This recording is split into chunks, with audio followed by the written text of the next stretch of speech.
রাধে রাধে বন্ধুরা, সবাই নিশ্চয়ই ভালো আছেন। আমি তো ভালো নেই। কয়েকদিন ধরে মনটা খুব খারাপ, কারণ আমিও এমন সাবজেক্ট নিয়ে পড়াশুনো করেছি বা আমার বাড়ির থেকে আমি এমন পড়াশুনো করানো হয়েছে আমাকেও কর্মতীর্থের মধ্যে, কর্মসংস্থানের মধ্যে যুক্ত থাকতে হবে। কয়েকদিন ধরে আরজি করের ব্যাপারে যে ঘটনা আমরা শুনেছি বা শুনে আসছি, সত্যি আমরা মেয়েরা স্বাধীন নই, কিন্তু এখনও স্বাধীনতা দিবস পালন করছি। স্বাধীনতা দিবসের দিনই আমরা এত বড় একটা ঘটনার সঙ্গে সম্মিলিত হয়েছি। আমরা সত্যি, আমি কোনো জাতীয় পতাকা উত্তোলন করিনি, কিংবা আমার কোথাও এমন পোস্ট ছিল না যেখানে আমি সত্যি স্বাধীন হিসেবে নিজেকে গণ্য করেছি বা ভেবেছি। কারণ এইরকম একটা ঘটনা শোনার পরে কোনো মানুষ, কোনো মেয়ে, স্পেশালি কোনো মেয়ে নিজেকে স্বাধীন ভাবতে পারে না।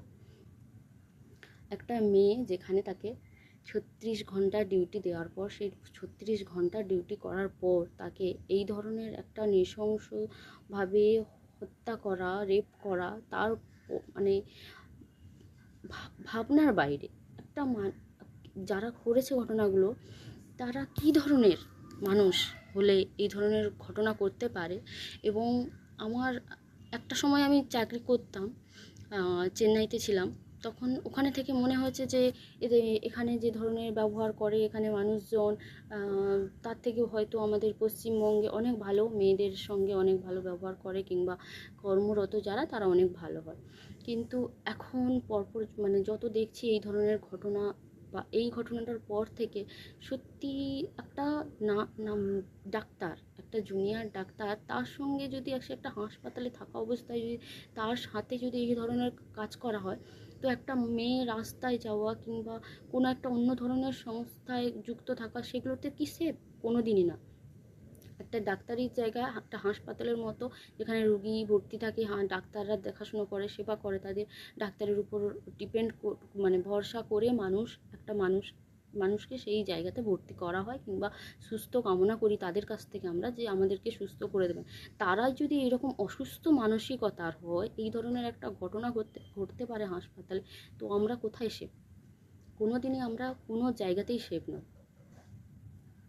যাই হোক, আমি কয়েকদিন ধরে ঘটনাগুলো দেখছি, আমার সত্যি, আমি কিছু হয়তো ছোটোখাটো ভিডিও বানিয়ে থাকি, তো আমার সেই ধরনের ভিডিও বানানোর কোনো মানসিকতাই আসছে না। যত দেখছি অবাক হয়ে যাচ্ছি, মানুষের মানসিকতা কতটা ক্রূরতা হলে একটা মেয়েকে এই ধরনের, এইভাবে একটা হত্যা করা যায়।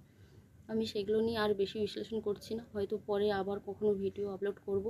আমি কোনো বড় সড়ো ইউটিউবার নই, জাস্ট এই ওয়েস্ট বেঙ্গলের লজ্জা লুকিয়ে রাখার কোথাও জায়গা নেই। তো এর থেকে বাইরের রাজ্যে গিয়ে চাকরি করা, বাইরের রাজ্যে গিয়ে থাকা অনেক ভালো।